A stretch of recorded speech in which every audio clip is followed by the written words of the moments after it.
ৰাখতি এৰে নুৱে ৰাখতি হেদৰে এৰিলে হেদৰে এৰিলে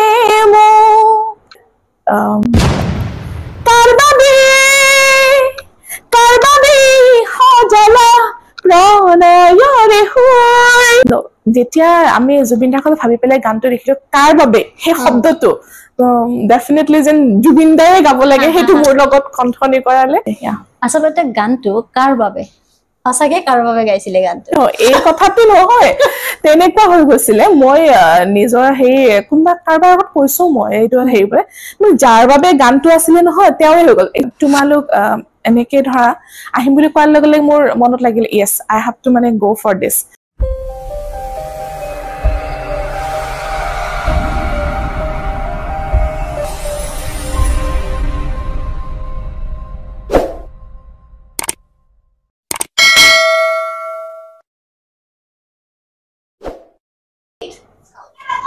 নমস্কাৰ মই কামৰুন নাহাৰ আপোনালোক আটাইলে পুনৰবাৰ নাহৰ কণ্ঠলৈ স্বাগতম জনাইছো আজি মোৰ লগত উপস্থিত আছে অসমৰ জনপ্ৰিয় কণ্ঠশিল্পী দুলুমণি কাশ্যপ বা মোৰ চেনেললৈ স্বাগতম আপোনাক থ্যাংক ইউ সো মাচ কি খবৰ বিৰাট ভাল আৰু তুমি আহিছা আৰু বেছিয়ে ভাল লাগিছে থ্যাংক ইউ বাকি আপুনি কিহত ব্যস্ত হৈ আছে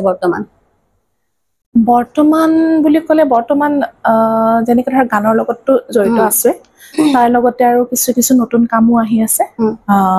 তোমালোকে আপডেট পাই থাকিবা বাৰু তাকে এই যে আপুনি গানৰ জগতত সোমাইছে আপুনি ছয়গাঁৱৰ এগৰাকী ছোৱালী ছয়গাঁও অঞ্চলৰ পৰা যে আপুনি আহি গোটেই অসমখনত দপদপাই আছে আচলতে এই দপদপনিৰ যিটো আপোনাৰ এটা সমাজে গোটেই সমাজে মানে গোটেই অসমৰ সকলোৱে চিনি পায় আপুনি কাক প্ৰায়োৰিটি দিব খুজিব বহুত টান প্ৰশ্ন একচুৱেলি দপদপাই শব্দটো যে মানে ব্যৱহাৰ হৈছে ইয়াতে দপদপা মানে কি জানানে মই কিন্তু মই নিজৰ কামহে কৰিছো মোৰ কাম মানে মই গান গাই ভাল পাওঁ গান গাইছো যেতিয়া ৰান্ধিব লাগে ৰান্ধিছো যেতিয়া ফ্যামিলিক টাইম দিব লাগে দিছো তো সেই গোটেইখিনি কি যিটো বেলেন্সড ৱেৰে নিজক সময় দিয়া বা নিজৰ হেয়া ৰেৱাজখিনি কৰিব পাৰিছো that is the main thing তাৰ পিছত সেই শব্দবোৰ কাৰোবাৰ প্ৰিয় শিল্পী কাৰোবাৰ প্ৰিয় ধৰা বান্ধৱী কাৰোবাৰ পত্নী কাৰোবাৰ বাকি যিমানখিনি আছে আৰু কাৰোবাৰ ছোৱালী তো মানে সেইবিলাক তোমালোকে লগাই থৈ গৈছা মই কিন্তু মই নিজৰ কামহে কৰি গৈছো আপুনি যে এগৰাকী গায়ক আপুনি এটা ৰিসেন্ট যোৱা বছৰে গাইছিলে কাৰ বাবে আচলতে গানটো কাৰ বাবে সঁচাকে কাৰ বাবে গাইছিলে গানটো এই কথাটো নহয় তেনেকুৱা হৈ গৈছিলে মই নিজৰ সেই কোনোবা কাৰোবাৰ আগত কৈছো মই এইটো হেৰি পৰে যাৰ বাবে গানটো আছিলে নহয় তেওঁৱে হৈ গ'ল একচুৱেলি জুবিন দাক ভাবি পেলাই গানটো লিখা হোৱা নাছিলে মই কিন্তু গানটো চলো হিচাপে গোৱা কথা আছিলে য'ত নাই মই ক'লো নাই এই গানটোতে মানে অনুপম দা যেতিয়া লিখিলে লিৰিক্সটো খুব ভাল লাগিলে খুব এটা মডাৰ্ণ এটা টিউন আছে যিকেইটা গান বৰ্তমান চলি আছে সেই টিউনটো নহয় এইটো এটা হেৰি ডান্সিং নাম্বাৰ বুলিও ক'ব পাৰা যিটো মই ভাল পাওঁ যেতিয়া আমি জুবিন দাৰ কথা ভাবি পেলাই গানটো দেখিলো কাৰ বাবে সেই শব্দটো ডেফিনেটলি যেন জুবিন দাৰে গাব লাগে সেইটো মোৰ লগত কণ্ঠনি কৰালে that is the happiest moment আৰু আপুনি এই ক্ষেত্ৰত গানৰ দিশটো যে আপুনি আহিলে গানৰ দিশত আপুনি আনুষ্ঠানিক হিচাপে শিক্ষা গ্ৰহণ কৰিছিল নেকি কৰিছিলো মই বিখাৰত কৰিছিলো ছয়গাঁৱৰ সম্পকনগৰ গানৰ গান্ধৰ্ব বিদ্যালয় এখন আছে তাতে কৰিছিলো ডেফিনেটলি মই তাতে যাব পৰা নাছিলো যিহেতু মোৰ ঘৰৰ পৰা যিখন য'ত মই স্কুলত পঢ়িছিলো তাৰ পৰা বহুত ডিসটেন্স হৈ যায় তেতিয়া ধৰা আজিকালিৰ দৰে এনেকে স্কুল বাছো নাছিলে নহয় আমি হেয়া পাব্লিক বাছতে যাব লাগে পাব্লিক মানুহৰ লগত তাতে ধৰা বিভিন্ন মানুহ লগ পাওঁ হেনেকে টাইমবোৰ গুচি যায় ঘৰ পাওঁতে মতে 4:30 হৈ যায় তাৰ পিছত তুমি আৰু বেলেগকে গান স্কুলত গৈ টাইম দিবলৈ সময় নাথাকে আৰু তো হেনেকে মোৰ এজন মায়ে আৰু দেউতাই এনেকে চাই দিলে গুৰু এজন ঠিক কৰিলে ঘৰত আহি পেলাই ক্লাসিক্যালখিনি কৰি মই খালি এক্সামটো দিবলৈহে স্কুললৈ যাওঁ ক্লাসিক্যাল শিক্ষাখিনি তেনেকে ললো এতিয়া গৈ আপুনি যে এগৰাকী গায়ক তো সকলো ধৰণৰ গান গাবৰ কাৰণে প্ৰয়াসটো থাকিব আৰু কৰিবই লাগিব তাৰ মাজতো আপুনি কেনে ধৰণৰ গান গাই বেছি ভাল পায় গান মই অসমীয়া গানেই বেছিকে মই মঞ্চত গাইছো চাগে তাৰ মাজতো দুই এটি গান হিন্দী বা বড়ো ভাষাত জাগা লৈ প্ৰগ্ৰামৰ ডিমাণ্ডত আৰু গাইছো কিন্তু বেছিকে এনজয় কৰো মই থলুৱা গানখিনি দেউতাৰ পৰা ধা লোকগীত বিলাক শুনিছিলো মোৰ দেউতা যেহেতু মানে লোকগীতত খুব শিকাইছিলে আৰু সৰুতে গানবিলাক তো তেনেকে মই অসমীয়াৰ কৃষ্টিৰ লগত জড়িত গানবোৰ মই বেছি ভাল পাইছিলো অসমীয়া গুণ থকা গানবিলাক বিহুটো গাওঁ বিহু গাই খুব এনজয় কৰো চাগে আমাৰ এনেকুৱা এটা অনুষ্ঠান আজিলৈ যোৱা নাই য'ত মই বিহু গোৱা নাই বিহুটো লাগিবই হেৰি মানে অনুষ্ঠানৰ শেষৰ ফালে হলেও বিহু লাগিব একদম এইখিনিতে মই আৰু আপোনাক ক'ব বিচাৰো যে আপুনি এগৰাকী নাৰী এগৰাকী কাৰোবাৰ পত্নী কাৰোবাৰ মাতৃ এই হিচাপে কেতিয়াবা এই যে প্ৰগ্ৰাম থাকে বা ঘৰতো মেনেজমেন্ট লাগে আৰু নাৰী বুলি কোৱাৰ লগে লগে মেনেজমেন্টত আহি যায় একদম আহি যায় কেনেকৈ কৰে মেনেজমেন্ট আপুনি প্ৰগ্ৰামো থাকিব হাজবেণ্ডৰো কেয়াৰ ল'ব লাগিব ল'ৰা ছোৱালীৰো ল'ব লাগিব ইভেন নিজৰো ল'ব লাগিব ডেফিনেটলি প্ৰথমতে মানে তোমালোক এনেকে ধৰা আহিম বুলি কোৱাৰ লগে লগে মোৰ মনত লাগিল ইয়েছ আই হেভ টু মানে গো ফৰ দিছ তেনেকে মোৰ ঘৰখনৰ সহায় যথেষ্ট আছে যিটো কাম সৰুতে কৰা যায় সেই কামটো চাগে পিছলৈ বহুতে কৰিবলৈ সুবিধা পায় নাপায় কিমানখিনি গাব পাৰি আছে বা নিজৰ টেলেণ্টলৈ গৈ আছে নাজানো কিন্তু মই হয়তো সেই মেনেজমেণ্ট সেই যে বেলেঞ্চ সেই নাৰী গৰাকীৰ চাগে জন্মগতভাৱে লৈ আহে কোনোবাখিনিত লৈ আহে সেই যে বেলেঞ্চটো মানে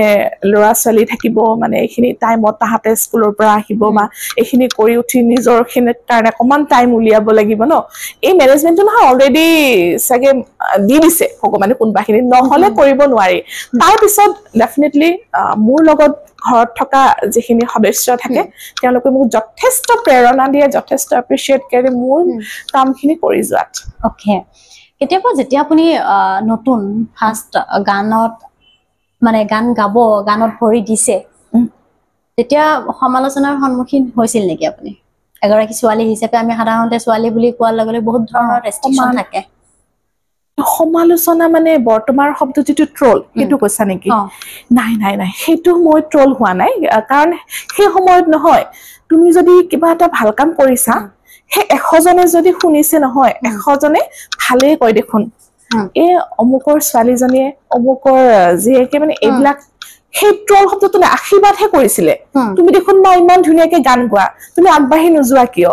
তুমি ইমান ধুনীয়াকে দেখোন এক্টিং কৰিব পাৰা আগবাঢ়ি নোযোৱা কিয় সেই ট্ৰল শব্দটো নহয় এতিয়া বহুত নেগেটিভ ভাৱে সমাজখনত ক্ৰিয়া কৰিছে সেইটো চাগে তোমালোকৰ কোনোবাখিনিত মানে এক্সপেৰিয়েন্স হৈছা কিন্তু কেতিয়াবা এতিয়া সবেই মানে ধৰ মানুহখিনিৰ পৰা যেতিয়া আমি কথাখিনি শুনো কয় যে ট্ৰল শব্দটো এতিয়া যদি পজিটিভ আছে নেগেটিভো আছে বাট এইটো নহলেই দেখোন ভাল লাগে যোনে যি কাম কৰিছে আমি অকমান এপ্ৰিচিয়েচন দিওচোন অকমান আগবঢ়াই দিছো যদিও আগবঢ়াব নোৱাৰো তেওঁলোকক তো আমি তাহাঁতক বেয়া কমেন্ট কিয় কৰো হয়নে বহুতে কষ্ট কৰে ন এইখিনি পাবৰ কাৰণে বহুত কষ্ট কৰে আপোনাক মই আৰু দুটামান কুৱেশ্যন সুধিব লাগিব একদম কিন্তু তাৰ আগত কাৰ বাবে গানটোৰ দুটামান কলি যদি বা এটা কলি যদি আমাক গাই শুনে বিৰাট ভাল পাম গানটো গাবলৈ কাৰণ সেই গানটোৰ লগত মেমৰিজো বহুত আছে আমি সেই গানটো অকমান কৈছো অকমান কলো যে কাৰ বাবে গানটোৰ সময় চাগে আগদিনাখনলৈকে মই ঠিকেই হোৱা নাই যে মই যাম না বিকজ ৱেডাৰ ৱাজ মানে জুলাইৰ সময়ত আছিলে গানটো কৰোতে ইমান বেয়া আছিলে নহয় ৱেডাৰটো মই মানে কি কৰো আমি যাম নে নাযাম আমি শিলঙত শ্বুট কৰিছিলো লোকেশন চাই পেলাই আমি সব ৰেডি আৰু মানে বস্তু একদম লৈ পেকেজ কৰি পেলাই আমি যাম আৰু মানে ৱেডাৰটো দেখোন আমাৰ সাথ নিদিয়ে পিছত জানানে ইমান সময়লৈ আমি মানে যেন মানে কিবা হে ৰখি আছো এনেকে ৰৈ আছো পুৰা আৰু যে বৰষুণ ৰ'ব কাম তেনেকুৱাই হ'ল খুব দেৰিকে আমি গানটো ষ্টাৰ্ট কৰিলো কৰিবলৈ যেতিয়া শ্বুটিং ইমান বঢ়িয়াকে টাইমত হ'ল সব টিম ওয়াজ মানে হ্যাপি বাপৰে কামটো দেখোন হৈ গ'ল তো তেনেকুৱা আছিল বতৰটো খুব বেয়া আছিল যি নহওক বাৰু সেই গানটোৰ মানে মোৰ কাৰণে প্ৰত্যেকটো গানেই মোৰ মৰমৰ সেইটো এটা বিশেষ মেমৰি এই কাৰণে হয় তাতে মই এজন বহুত গুণজ্ঞানী ব্যক্তি মই তেওঁক কণ্ঠদান কৰিবলৈ মই সুবিধাখন পাইছো তাতকে আৰু বেছি একো নালাগে সো গানটো এনেকুৱা আছিলে তাৰ বাবে সজলা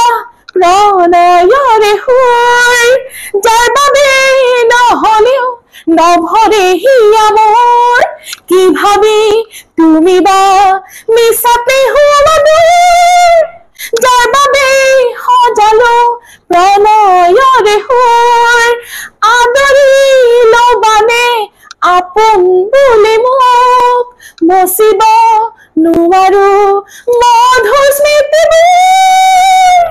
Wow, so nice. Thank you so much. Welcome. এই যে জুবিন দাৰ লগত আপুনি কাম কৰিছে গান এটা গাবলৈ সুবিধা আপুনিও পাইছে জুবিন দাও গাই দিছে সেইটোৱে অভিজ্ঞতা কেনেকুৱা আছিল আৰু কাম কৰি কেনেকুৱা লাগিছে কাম এই যে মেজিক বস্তুটো জানানে সেই গানটো মই কেইবাদিন ধৰি ধৰা প্ৰেক্টিচ কৰিছো চাইছো স্কেল কমফৰ্ট জোন চাইছো জুবিন দাক লৈ যেতিয়া আমি গাওঁ মানে গানটো লৈ যাওঁ তাতে ময়ো গলো মোৰ হাজবেণ্ড গৈছে মোৰ লগত আৰু আমাৰ মিউজিক ডাইৰেক্টৰ গৈছে পাৰ্থদা গৈ পেলাই জুবিন দা তেতিয়ালৈকে আহি পোৱা নাছিলে আমি ৰৈ দিলো খুব এটা আধা ঘণ্টা 40 মিনিট এনেকে ৰ'ব লগা হ'ল ষ্টুডিঅ'ত আহিয়ে এনেকে ধৰা পেজখন ললে মানে কি গুণগুণালে নাজানো হৈ গ'ল লেটছ মানে গাই দিওঁ তো সেইটো এটা মেজিক নহয় জানো তেওঁ প্ৰত্যেকটো গানে চাগে তেনেকে গাইছে সেইটো মোৰ মানে মই দেখিলে সেইটো মোৰ চকুৰ আগতে এটা গান হৈ গ'ল কিন্তু ধৰা মোৰ কাৰণে হয়তো কিছুমান স্বৰ লগাবলে পাৰফেক্টলি লগাব পাৰিছো নে না সেইটো ডাঙৰ কথা আছিলে পিছত আৰু চেষ্টাৰ কয় নহয় চেষ্টাৰ ক্ৰুটি নাথাকে গতিকে পাৰিলো তো তেওঁ তেনেকুৱা এই যে কিছু মানে কি কবা বেছি সময় নহয় সেই যে 40 or around 30 minutes গান ready okay that's a magic আপোনাক মই যদি ইনকামৰ ক্ষেত্ৰত ক'ব যাওঁ আৰ্নিঙৰ ক্ষেত্ৰত ক'ব যাওঁ হয় গান গাই জীৱিকা নিৰ্বাহ কৰিব পাৰিব নেকি জীৱিকা হিচাপে গানটোক ল'ব পাৰিব নেকি একদম পাৰি মানে দেখোন ডিপ্ৰেছনত গুচি যায় যে কাম নহব বা এইটো লাইন পইচা নাই সেনেকুৱা আমাৰ অসমীয়া ইণ্ডাষ্ট্ৰিটো অকণমান এনেই পিছ পৰি আছে বাৰু সেইটোতো আমি সকলোৱে মানি ল'বই লাগিব সেইটো হয় যদি তুমি এতিয়া যিকোনো বস্তুৰ ধৰা এটা আছে তোমাৰ নিজৰ ইন্টাৰেষ্ট এটা হবি আৰু এটা প্ৰফেশনেলিজম দুইটা বেলেগ বেলেগ বস্তু হবি বুলি ক'লে ইটস আ হবি আৰু কেতিয়াবা তুমি এটা গান গাইছা আওৰাইছা দ্যাট ইজ আ হবি যেটা তুমি প্ৰফেশনেল বুলি ক'বা এটা এনেকুৱা ধৰণৰ কথা কিন্তু ঘৰত তুমি এজন কাৰোবাক পঢ়াটো চাই দিছা আৰু বেলেগত তুমি টিউচন কৰিছা দ্যাট ইজ এ ডিফাৰেন্স তুমি বেলেগত এটা কোচিং চেণ্টাৰতে কাম কৰিলা দ্যাট ইজ আ আৰ্নিং আৰু ঘৰত গোৱাটো হৈছে এটা হবি আৰু পঢ়াই ভাল পোৱা কোনবা ওচৰৰ ল'ৰা ছোৱালী আহিলে পঢ়ালা বা নিজৰ ঘৰে কাৰোবাক চাই দিলা দ্যাট ইজ দ্য ডিফাৰেন্স তুমি যদি যিকোনো কাম যদি প্ৰফেশনেল হিচাপে ল'ব পাৰিছা দ্যাট ইজ হেতু পৰা আৰ্নিং তোমাৰ আহিবই অলপ কম আহিব পাৰে বেছি আহিব পাৰে দ্যাট ইজ দ্য ডিফাৰেন্স বাট আহিব আপুনি এগৰাকী গায়িকা হিচাপে খোৱা লোৱাৰ মেইনটেইনটো কৰিব লাগে বাৰু স্পেচিফিকেলি মানে আপোনাৰ এবাৰ ৰুটিন আছে নেকি যে মই অমুক বস্তুটো খাওঁ অমুক বস্তু নাখাওঁ মোৰ মানে কন্ট্ৰল প্ৰব্লেম হ'ব পাৰে ডেফিনেটলি কি হয় জানানে মানে এনেকুৱাটো ধৰা আমি যেতিয়া এটা ভাল সুস্থ শৰীৰ মন এটা গঠন কৰি ৰাখিবৰ কাৰণে তুমি খাদ্যটোতো সেইকাৰণে খোৱা হয় ন আজিকালি ধৰা ইমান হেৰি কি বুলি ক'ম ভেজালি খাদ্যও থাকে ফাষ্ট ফুড বুলি যোনে কয় আৰু যিমান পাৰো এভয়েড কৰিবলৈ চেষ্টা কৰো হয় কিন্তু এনেকুৱাও নহয় যে মই মানে ল'ৰা ছোৱালীৰ কৰবাত কৈছো একদম মানে মই কিবা ধৰণ একদম হেৰি আৰু বেলেগ ধৰণে আছো মই নেখাওঁ তেনেকুৱাও নহয় কেতিয়াবা বেলেগৰ কাৰণেও কিছুমান বস্তু খাবলগীয়া হয় সেইটো ভাল বেয়া গুণাগুণ চোৱা নাযায় ইটস জাষ্ট ফৰ মানে এনজয়মেন্ট হয়নে সেইখিনি আৰু আপুনি এগৰাকী এংকৰ আছিলে হয় আছিলো এই যে ইংলিছত এংকৰ কৰিছিলে সেইটো কিন্তু ইমান সহজ নহয় গতিকে মই আপোনাক সুধিব বিচাৰিম যে ইংলিছত এংকৰ কৰি আপুনি কিমানখিনি এটা কিমান বছৰ এংকৰিং কৰিছিলে আৰু তাৰ অভিজ্ঞতা কেনেকুৱা আছিলে মই এংকৰিং কৰিছিলো তোমাৰ আজি বহু বছৰ আগৰ কথা কৈছো আৰু এংকৰ কৰিছিলো মই কৈ দিছো চেনেলটো প্ৰাক চেনেলত সেই লগালগ প্ৰাক চেনেলত যেতিয়া কাম কৰিছিলো মোক তেতিয়া মৰ্ফ ইনষ্টিটিউট চাগে তুমি নাম শুনিছা গণেশগুৰিত তাতেও মোক এজ এ ফেকাল্টি মানে নিউজ শিকাবৰ কাৰণে মোক মাতি নিছিলে তাৰমানে তো এই যে দুটা বস্তু একেলগে নহয় এটা এংকাৰ তাতে কৰিছো আৰু শিকাইছিলো সেই দুটা বস্তু কিন্তু ময়ো কিবা কিবি শিকি আছিলো এনেকুৱা নহয় যে মই বেলেগক শিকাই আছিলো মই নিজেও শিকি আছো এংকাৰিং কি বস্তু অলৰেডি মই তেতিয়া মাছ কম কৰিয়ে গৈছো প্ৰাগত যেতিয়া কাম কৰো ইংলিছ সেকশনটো বহুত বেছি পপুলাৰ নাছিলে তেতিয়া অসমীয়া নিউজটো আমাৰ একদম মানডে টু স্যাটাৰডে যাব সৰি ফ্ৰাইডে কিন্তু আমাৰ শনিবাৰৰ দিনটোত আমি নিউজৰ ইংলিছৰ কামখিনি কৰিব লাগে দ্যাট ইজ অলসো সামথিং মানে কি নিজেও প্ৰিপেয়াৰ কৰিব লাগে সেই স্ক্ৰিপ্টটো গোটেই স্ক্ৰিপ্টটো তুমি নিজে লিখিব লাগিব after you have to present মেকআপটো নিজৰ মেকআপটো নিজে কৰিব মানে কস্টিউমটো থাকে কিন্তু আজিকালি সেই সুবিধাকণ মই তেতিয়া পোৱা নাছিলো তেতিয়া সেটআপে তেনেকুৱা হেৰিও নাছিলে ইভেন তোমাৰ ডিজিটেলাইজড হোৱা বহুদিনো হোৱা নাই তেতিয়া সেই চেনিকুঠিৰ অফিচটো যেটো আছিলে কৃষ্ণা বৰুৱা মেমৰ লগত মই কাম কৰিছিলো তেতিয়া আৰু মই আপোনাক সুধিব বিচাৰিম যে আপোনাৰ দুগৰাকীকৈ কন্যা সন্তান আছে কিন্তু এগৰাকী মাতৃ হিচাপে আপুনি নিজকে কিমান দূৰ সেফটি বুলি ভাবে যিহেতু আমাৰ চাৰিওপিনে কেনেকুৱা পৰিস্থিতি হৈছে আমি যে নাৰীসকল বা আমি ছোৱালীসকলে যে সুৰক্ষিত নহয় এই ক্ষেত্ৰত আপুনি এগৰাকী মাতৃ হিচাপে কিমান চিন্তিত সুৰক্ষিত বুলি ক'লে তোমাৰ ময়ো কাৰোবাৰ ছোৱালী হয়নে বা এতিয়াও কিন্তু হেয়া সংৰক্ষণৰ প্ৰয়োজন এতিয়াও আছে যথেষ্ট পৰিমাণে কম বেছি হেৰি হিচাপত হ'লেও কিন্তু এতিয়া মই ছোৱালী দুজনী কিমানখিনি শিক্ষা দিব পাৰিছো এইখন সমাজৰ পৰা মই নাজানো ভগৱানে সিহঁতৰ সদায় ভালেই কৰক তাকে কামনা কিন্তু মাক হিচাপে মই সিহঁতৰ লগত সদায় আছো সদায় সিহঁতক মানে যেনেকে ধৰা ৰাখিব লাগে বা এগৰাকী মাকৰ যিখিনি কৰ্তব্য সেইখিনি কৰি আহিছো আৰু কৰি থাকিম তাহাঁতৰ লগত এইখিনিতে যদি আপোনাক মই ক'ব বিচাৰো এইখিনিতে যদি মই আপোনাক সুধিব বিচাৰো যে এই যে ছোৱালীসকল মানে যেতিয়া স্কুলত ওলাই যায় এগৰাকী মাতৃ বহুত ধৰণৰ চিন্তাই আৱৰি ধৰে মূৰত মানে চিন্তা হৈ যায় গতিকে কেতিয়াবা এনেকুৱা ফিল হয় নে যে মোৰ ছোৱালী সদায় ভালকে যাওক ভালকে আহক মোৰ ছোৱালী মোৰ বুকুতে আহক হেনেকুৱা যে হয় মই আপোনাৰ ছোৱালী বুলি কোৱা নাই মাতৃ হিচাপে কৈছো এগৰাকী মাতৃ হিচাপে কৈছো আপুনি এগৰাকী মাতৃ মানে দুজনী কন্যা সন্তানৰ মাতৃ নহয় তো এই ক্ষেত্ৰত কি মানে সমাজত বিভিন্ন ধৰণৰ ঘটনা দেখা পোৱা যায় আপোনাৰ ধৰ্ষণ হওক মাৰ্ডাৰ হওক সেই ক্ষেত্ৰত আপুনি কিবা মেছেজ দিব নেকি ৰাইজক তেনেকুৱা দুৰ্ভাগ্য মাতৃ এখন পৃথিৱীত থাকিবই নালাগে যাৰ মাকৰ সন্মুখত এনেকুৱা ধৰণৰ ঘটনা যে সন্মুখীন হ'বলগীয়া হৈছে তেনেকুৱা নহওক সেইটোৱে আশা কৰিম এইখন অসম এখন মানে নিকা সমাজ সবে মিলি বাস কৰক এইটোৱে মোৰ অন্তৰৰ পৰা মোৰ ছোৱালী যেনেকুৱা আনৰ ছোৱালী তেনেকুৱা আৰু মই নিজেও কাৰোবাৰ যেতিয়া জীয়ৰী যে ঘৰৰ পৰা ওলাই যাম সদায় কিন্তু তুমি কোৱা কথাটোৰ নিচিনাকে সেইটো মোৰ টপ প্ৰায়ৰিটি মই যেনেকে গৈছো সেই অৱস্থাটো যেন ঘূৰি আহো ভগৱানৰ ওচৰত সদায় এইটো প্ৰাৰ্থনা থাকেই মোৰ আৰু এনেকুৱা নহয় যে সমাজখন এনেকুৱা হৈছে বুলি পেলাই তুমি ধৰা ঘৰতে বহি থাকিবা সম্ভৱটো নহয় আজি তুমি এনেকে এইটো কামত লাগি আছা ধৰা মানে য'তে ত'তে যাবলগীয়া হয় সেই সেফটিটো নহয় তুমি সদায় নিজেও চাব লাগিব কাৰণ তুমি অপজিট সাইডৰ মানুহজনৰ কথা তুমি নাজানিবা সেই পৰিবেশটোৰ কথা নাজানিবা বা তুমি নিজকটো জানা তুমি কেনেকে এই কৰিব লাগিব আমিও যুজি আছো সেই সমাজখনৰ লগতে চলিও আছো তেনেকে বাকিখিনি চাই দিব বেয়া যদি আমি কাৰো কৰা নাই মই নাভাবো যে মোৰ লগতো কেতিয়াবা বেয়া হ'ব আপুনি যেহেতু বিহু গান গাই বেছি ভাল পায় তো হঠাৎ শেষত মই ভাবিম যে আমাৰ অনুষ্ঠানটো এটা বিহুৰে সামৰণি দিয়ক থ্যাংক ইউ ফৰ দ্য মানে বিহু গাব দিয়াৰ কাৰণে বৰ ভাল পাইছো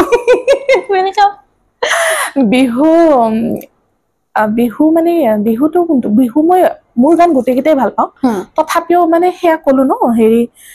দুটামান গান মানে কৰি থোৱা গান মানে মানুহে এতিয়া মানে বিচাৰা হৈছে গান বা ভাল পাইছে মোৰ কাৰণে সেইটো বৰ ডাঙৰ কথা আৰু তোমাৰ এতিয়া এটা বিহু কৰিছিলো জয়ন্ত সোণোৱাল দেৱ জানাই চাগে নামটো তেওঁৰ পৰা কৰিছিলো না হেৰি বিহু কি আছিলে শ্যামন্তিকা অভিনয় কৰিছিলে সেই সময়ত আৰু গানটো ময়ো আছিলো ভিডিঅ'টো কিন্তু শ্যামন্তিকা বৰ ধুনীয়া কৰিছিলে গানটো নাচিছিলে খুব ধুনীয়াকে সেইটোকে গাই দিছো শুনিবা বুকুৰে কামি হায় কৰিনো বালি দালি মৰম দি অন্তৰ গলে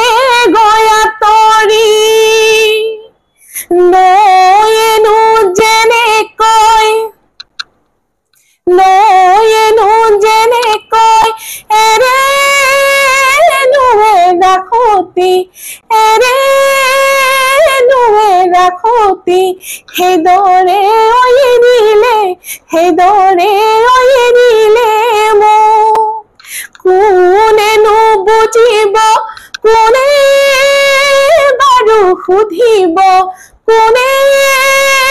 বাৰু শুনিব মোৰেনো অন্তৰৰ দুখ অজান কলিজা বুজিও নুবুজা অজান কলিজা বুজিও নুবুজা কিয় থ্যাংক ইউ অনুৰোধটো ৰখাৰ কাৰণে আৰু ইমান ধুনীয়াকে গান মানে বিহুটো গাইছে তথাপিও আপুনি যিমানখিনি সময় দিছে অশেষ ধন্যবাদ আৰু আপুনি ইমান ধুনীয়া এটা কণ্ঠ সদায় আমাৰ মাজত ধুনীয়া ধুনীয়া গান উপহাৰ দিয়ক সদায় আশাবাদী আৰু আপোনাৰ সুস্বাস্থ্য সদায় কামনা কৰোঁ ভালে থাকক কুশলে থাকক আজিৰ ভিডিঅ'টি ইমানতে সামৰণি মাৰিছোঁ থ্যাংক ইউ ধন্যবাদ